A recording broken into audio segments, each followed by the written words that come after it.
taking the Ranger, homie, I ain't but fuck all these fakes. Independent truck, WI boy, so I don't know, you ain't know how to skate. Tendo with the nerve case in my backpack, for them taking a break. I just be running, ain't taking no breaks. I got the main fur mixed with snake. Running up, stacking up, all I know this ceiling can take.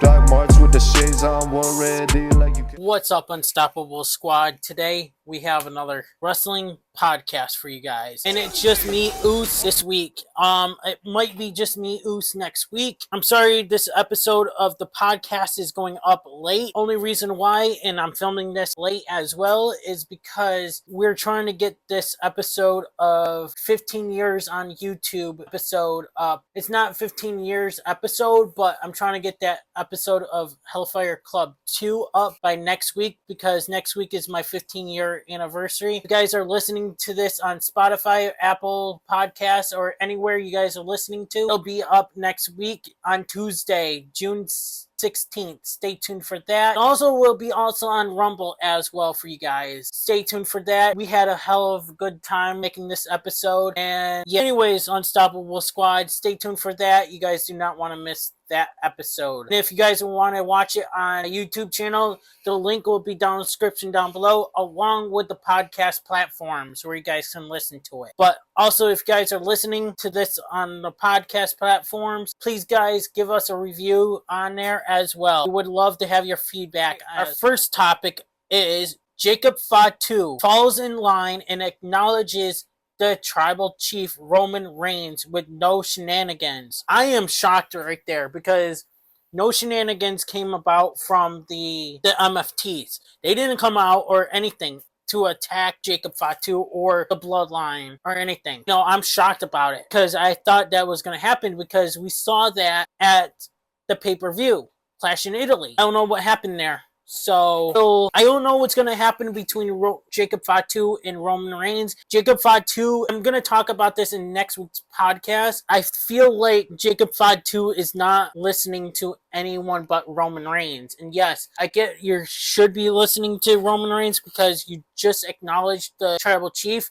but you also gotta listen to your cousins, Jay and Jimmy, because Roman Reigns is not there, and you gotta listen to them because they're listening to Roman Reigns, and so on. And whatever Roman Reigns says to them, you must follow as well what they have to say to you. What if, for example, what if Roman Reigns tells Jay and Jimmy, you need to have Jacob do this, and they go to Jacob to tell them about what Roman wants? Jacob be like, no, I want to hear it from Roman. I think it's going to be some little shenanigans going on between those two for at least for a little while. Let me know in the comments below how you guys feel about this. Right, our next topic is Finn Balor has been officially traded to SmackDown. How I feel about this topic here is I'm not too happy. I thought we would have Finn Balor continue feuding with the Judgment Day, because I thought we had a little teaser of Roxanne joining mix of Finn Balor. I thought that was going to happen. Apparently now it's not looking like that's going to happen. I have another topic here which we're going to be talking about of Finn Balor here in a second. But yeah, I think this is kind of stupid. I don't know. How do you guys feel about this topic? Let me know. Our next topic is the main reason why WWE moved Finn Balor to SmackDown was to separate him from Dominic Mysterio and JD McDonough, with the creative believing he needed a fresh start. Okay, so I get that he might need a fresh start, but why don't you keep him separated from that situation, from a fresh start, once that feud is over with, and have Roxanne join him, have them move over to SmackDown? That would make fully more sense in my eyes. Don't you guys agree? I think it should have had happen. I don't know. I could be wrong. I just wish they just left it be, let the feud go on until it's over with, and move them over to SmackDown. They have other plans. Yes, he needs a fresh start, and I would love to see the Demon King back still. Should have been left alone. I don't know. How do you guys feel? Let me know in the comments. Our next topic is Mr. NXT Pagent Shilo Hill versus Tristian Angels. Tristian Angels has a tattoo saying Mr. NXT right on his leg, back of his leg, I think. And Tristian Angels, I think you're an idiot for doing that, because what happens if you don't win NXT? Maybe this might be a wash-off thing. I doubt it, but what if you lose the pageant and you're screwed? And not just that, what if you get called up to the main roster or get released? Now you're gonna have to get that removed. You know what I mean? I don't know. Hopefully it's just a washable tattoo. Hopefully, but let me know in the comments below how you guys feel about this situation. Our next topic is Jessika Carr was the referee in all of Becky Lynch's matches where she lost the intercontinental title. So I said in last week's podcast, if you guys listened, about me talking about how Jessika Carr and Becky Lynch was leading into a feud back in, supposed to happen at WrestleMania, but I think she wasn't really fully ready, so they probably had to put that on hold. So pretty much WWE messed up the whole freaking cards of everything. They were supposed to have Gunther and Rey Mysterio, Seth versus Braun Breaker. I've been saying this for a month, even sometime last year. I think during December, I said during our podcast that Jessika Carr and Becky Lynch should have a match with each other. And I definitely now see this match happening at SummerSlam. Becky Lynch need the title for it? Hell no. Definitely not. Because I don't think Jessika Carr is going to fully go to move full-time over to wrestling. But maybe she might do it part-time wrestling, maybe here and there. But yeah, she was actually supposed to be a wrestler, but they decided for her to be a referee, I guess. But let me know in the comments below how you guys feel about this situation. Do you guys want to see Jessika Carr versus Becky Lynch at WrestleMania or at SummerSlam? Our next topic is Kelani Jordan to Lola Vice. You went to AAA. You made a name for yourself outside of NXT. Well, so didn't you, Kelani Jordan. You went to TNA. You come back with momentum and bam. Like you did the same thing. Became NXT Women's Champion, but here's what bothers me. Our stories aren't that different. Honestly, when Lola Vice goes somewhere else to build her stock, look at you, Kelani Jordan. A star is born. When Kelani Jordan does it, the rule changes. Right, guys? The rule change when it's me. Because I went to TNA and became Knockouts champion to prove myself. And you did. You proved yourself to be the best. I wanted to show everyone that I have what it takes. And I can represent NXT anywhere and against anyone. Well, you did. You did a great job defending NXT, representing NXT and against anyone. You did a great job. You defended the TNA Knockouts Championship a lot. But instead of getting praise, I got questioned. The same people who applaud your success couldn't wait to criticize mine. Maybe you need to prove yourself even more in NXT now too. Because look at Lola Vice. She's the mixed tag team champion, and you should prove yourself to beat her, maybe. Yeah, I think you should.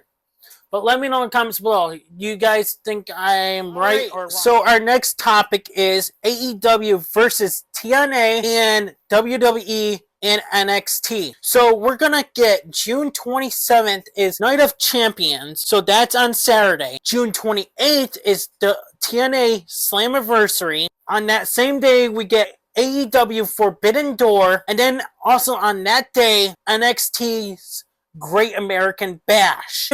My question is, which show are you watching first? And what show? Maybe you should get 3 TVs to watch each show.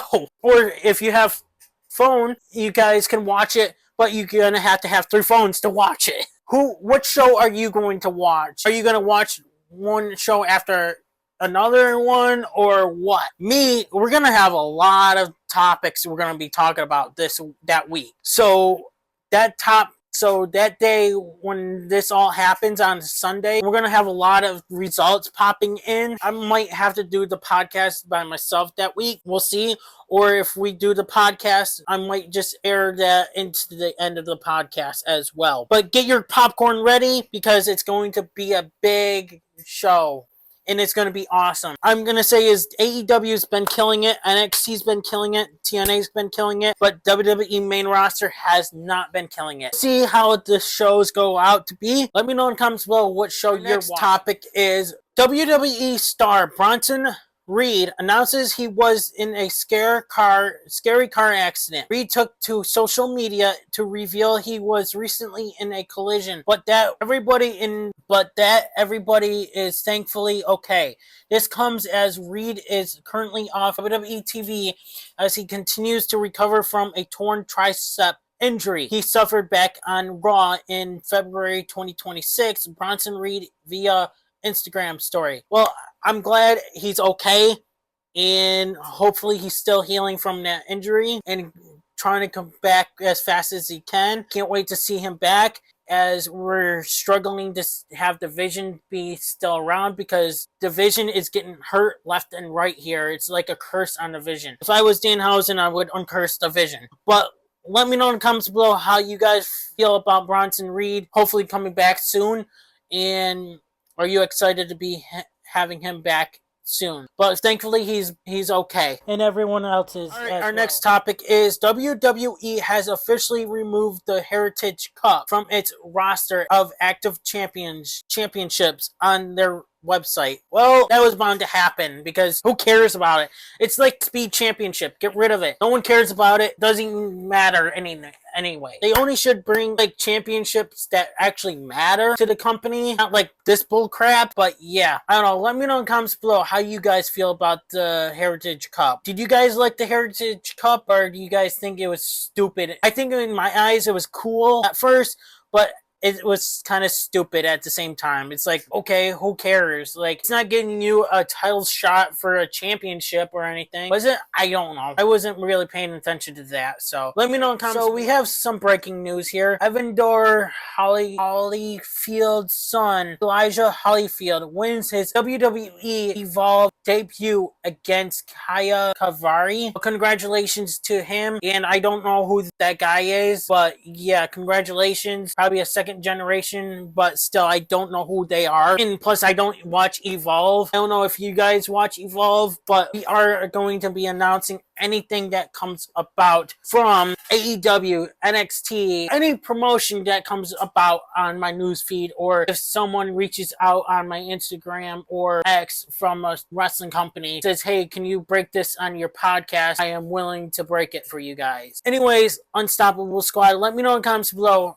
Did you guys watch that match, and how you guys feel? Our next topic is Mercedes Moné is now back in AEW. Congratulations to Mercedes Moné back in AEW, and I think she's gonna go for that title that she never won yet and held. And when she held all those titles, remember when we broke a lot of news when she won all the titles and then actually dropped them? So I feel like Mercedes is gonna go for that belt. Are you excited to see Mercedes Moné back in AEW, or you guys don't like her? I'm actually excited to see her back. I want to see her win for the title. Right, our next topic is, according to reports from Selfmade PW, the winners of this year's King of the Ring tournaments may have already been decided ahead of WWE Night of Champions.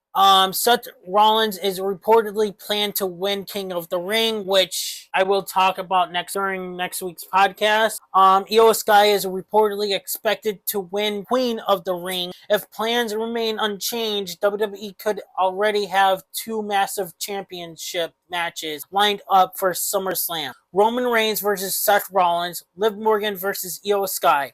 Honestly, you know what would have been awesome is see Io Sky go over to SmackDown and face her friend Rhea Ripley, have a feud against each other. But honestly, both matches feel absolutely huge. Roman Reigns versus Seth Rollins would instantly feel like a WrestleMania level main event because of their legendary history dating back to the Shield, which is damn true. The rivalry has always been personal, emotional, and unpredictable every single time they step into the ring together. Meanwhile, Liv Morgan versus Io Sky could easily steal the entire weekend. Liv is currently at the peak of her popularity, while Io Sky proving why she's one of the best in-ring performers in the world today. If WWE truly moves forward with these directions, SummerSlam 2026 could end up having one of the strongest cards in recent memory. Do you like these reported winners and championship challengers. I did, but we're going to be talking about this next week, how I feel about this situation. So there's some serious things we're going to be talking about in next week's podcast. But yeah, stay tuned. You guys do not want to miss it.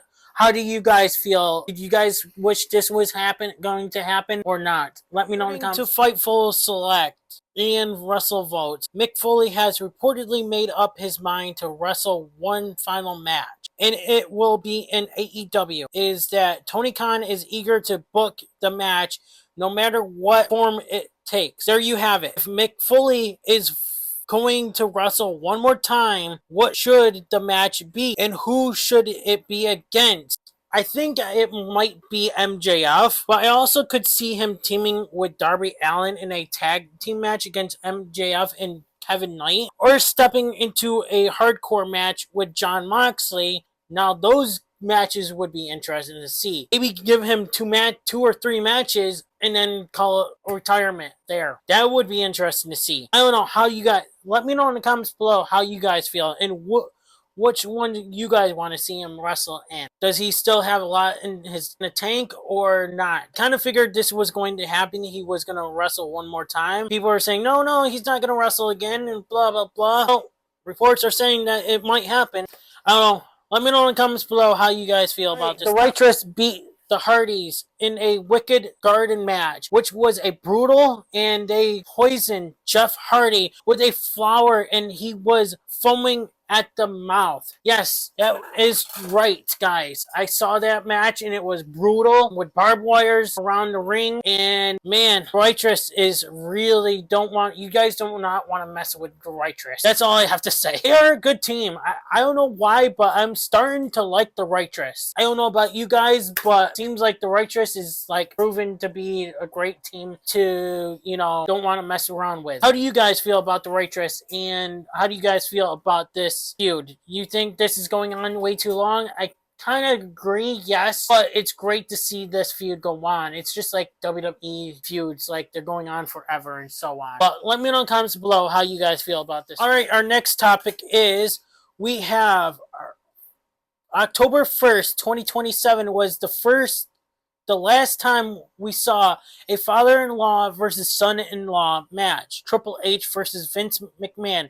Nearly 19 years later, TNA Impact gave us another one as Santino Marella stepped into the ring against his son-in-law, Stacks. And apparently, I think Santino Marella won that match, I believe. But is this over? Will this be over for them or not? Let me know in the comments below. And are you excited to see Santino Marella in the wrestling ring again, actually competing? I am excited. I'm hoping this is not over. I want to see him wrestle more often, but yeah. Let me know in the comments below. All right, our next topic is we have October 1st, 2027 was the last time we saw a father-in-law versus son-in-law match. Triple H versus Vince McMahon. Nearly 19 years later, TNA Impact gave us another one as Santino Marella stepped into the ring against his son-in-law, Stacks. And apparently, I think Santino Marella won that match, I believe. Is this over? Will this be over for them or not? Let me know in the comments below. And are you excited to see Santino Marella in the wrestling ring again, actually competing? I am excited. I'm hoping this is not over. I want to see him wrestle more often, but let me know in the comments below. Our next topic is LA Knight reportedly feels that the lack of a clear direction for his character on WWE television has affected his momentum, and that the crowd reactions aren't as strong as they once were. Well, yeah, I wonder why, because WWE's, once you're hot, if you guys listen to Ryback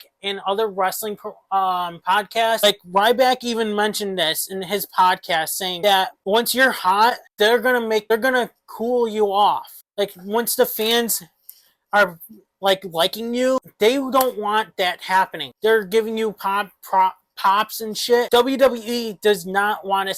They want to push they want to push the superstars on themselves, not from the fans. Like I don't know why they do that, but it's just kind of bullcrap in my eyes. And this is via Chris Van Vliet. I am starting to listen to Chris Van Vliet. I started from all the way to the beginning, like sometime last week. LA Knight says that time comes for him to retire. He doesn't plan on sticking around wrestling. And I don't blame him. I want to stick around wrestle again. Okay, we're going to be talking about the next topic here as well. About the same topic where I was going to be talking about. But yeah, anyways, let me know. Our next topic is, according to LA Knight, once he decides his career is over, he'll ride off into the sunset and disappear completely from the public eye. He even joked that fans probably won't even see him again, but made it clear he was being serious via insight with Chris Van Vliet. That means he's not going to do any backstage roles or anything. That answered my question right there. I was going to say that in my last topic, but then I was like, you know what? There's a part 2 of this. But that kind of answers my question. Do you actually think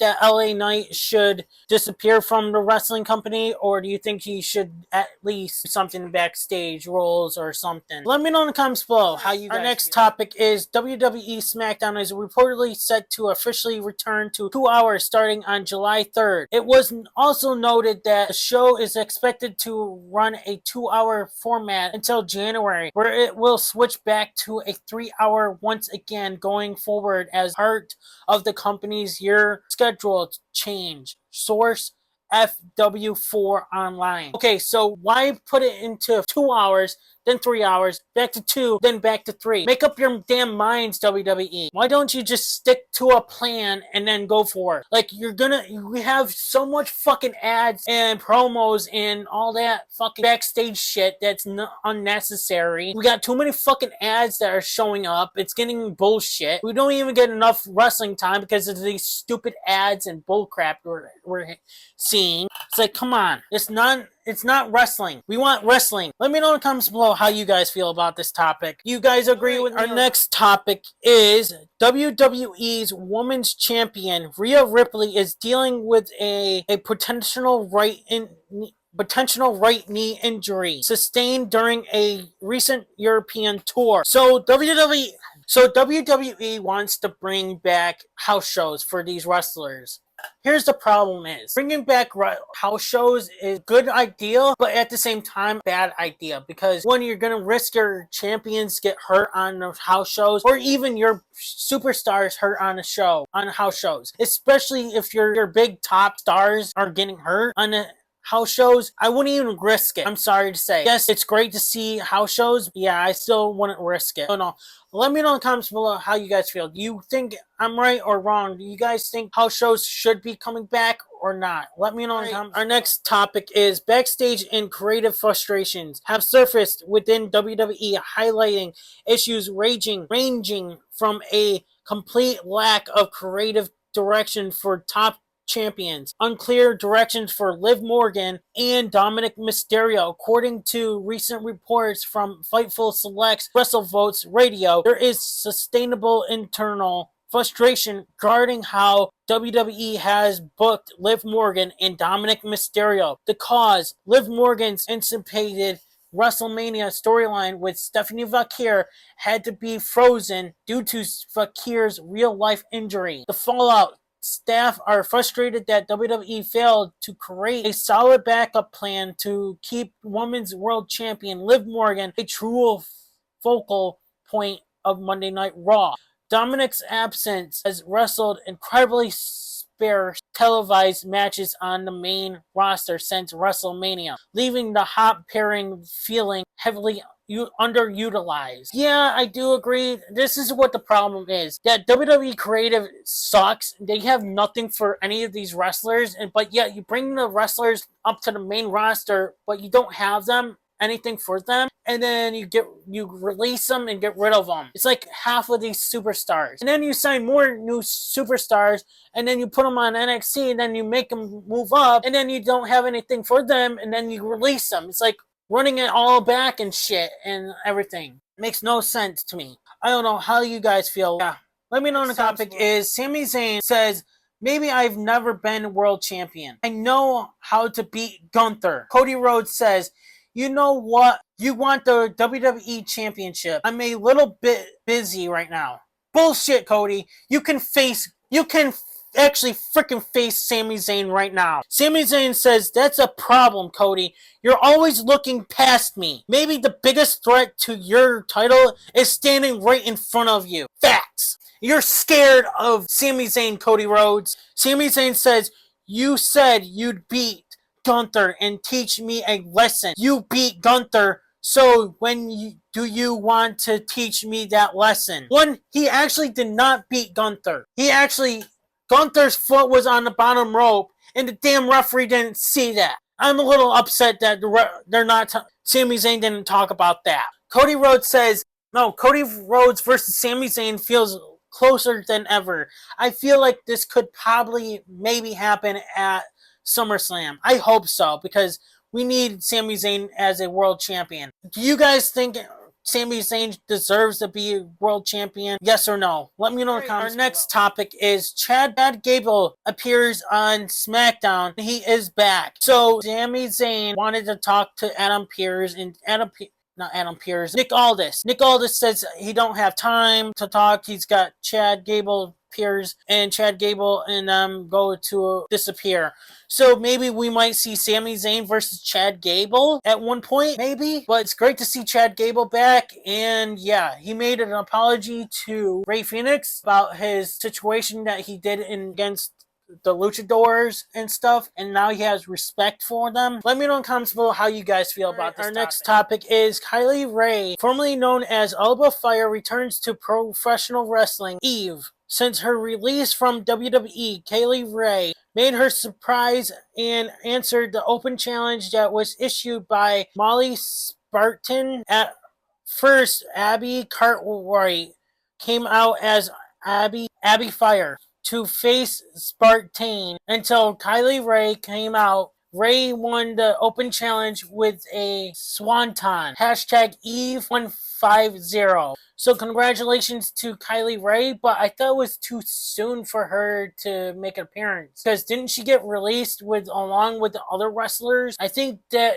she might get in a little bit big trouble about it, because I think we would be seeing the Wyatt Six and all that people got released on that same day being like that as well. But I don't know. Let me know in the comments below. Do you think she might get in trouble, or do you think this was the right time for her to be back already?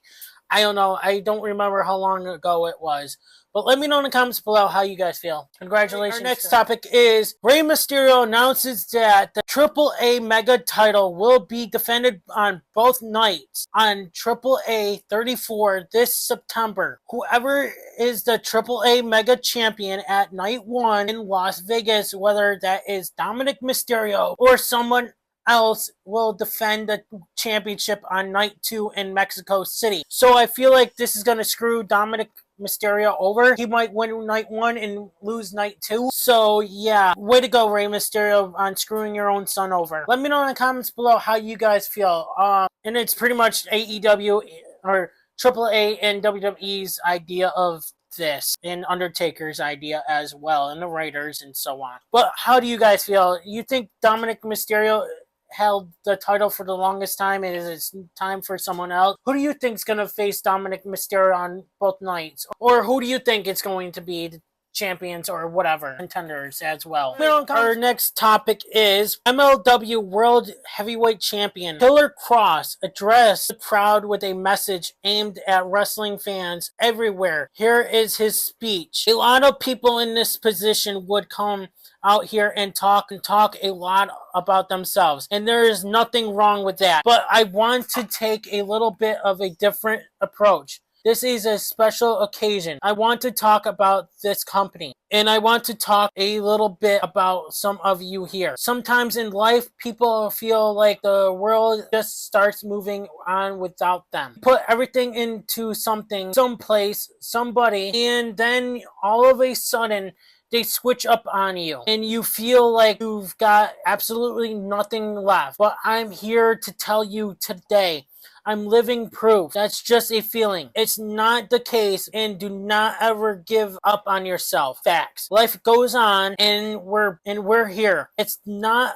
lost upon me that there are people in the audience tonight and in the audience all over the world who sometimes barely have enough money to get wrestling tickets to come to these shows. They find a way and they show up. They make sacrifice, and we respect that. We understand that. They make sacrifices to show up and feel that special, unique moment with their friends and their family. And they're going to remember for the rest of their lives. And I'm telling you, we're here to give you, and we're here to give it to you. Every single person backstage right now is ready to come out here and compete against each other, to connect with you. It's not about social trend. It's not about stockholders. It's not about viral moments. It's not about any of that. It's not about tribalism. It's not about throwing shade. What it's about at its core is professional wrestling. I know there are a lot of people here for the first show they've ever been to in their entire lives. It's their first MLW show. Some of you online are watching for the first time. Allow me to tell you, welcome to the new beginning. Wow, that's a powerful message. How do you guys feel about this topic here? What do you guys think of what Killer Cross says? Definitely agree with him there. And I can't wait to see what comes to the new beginning of MLW or wrestling. Let me know in the comments below how you guys feel about this. Our next topic is Steve Maclin has been released from TNA. It was also noted that Steve Maclin requested his release, which was officially granted by the company. Source Fightful. So I kind of figured this was going to happen because there was frustrations backstage, I guess. I'm thinking there might have been frustrations, and not just that. Why Captain? Didn't they have a feast and fire situation there on TNA that where he was supposed to get fired, and but yet the storyline says that he was fired but then came back, and then now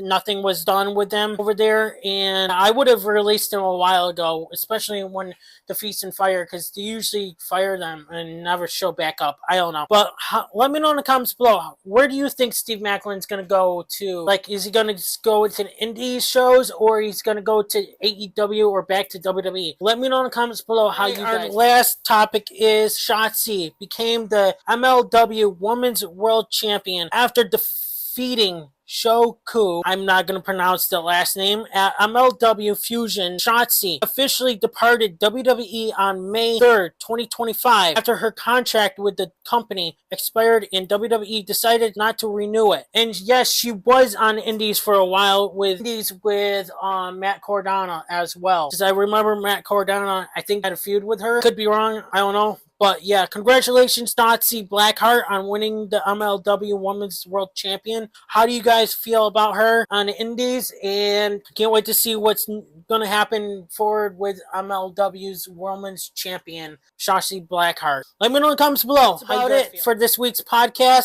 Thank you guys for watching. I don't know how long this podcast is. Probably 30 minutes or 40. I don't know how long. But thank you guys for watching. Stay tuned for next week's podcast. If you guys are listening to this podcast or watching this podcast, stay tuned. This podcast will be next podcast will air either Wednesday or Thursday or Friday of next week, because don't forget, next week, my 15-year anniversary on YouTube. So stay tuned for that episode, or if you guys are listening to this podcast on any platforms you guys are listening to. I hope you guys enjoyed that podcast that we did next week. And yeah, enjoy it. And we will bring episode 3 to you guys in August when we film it.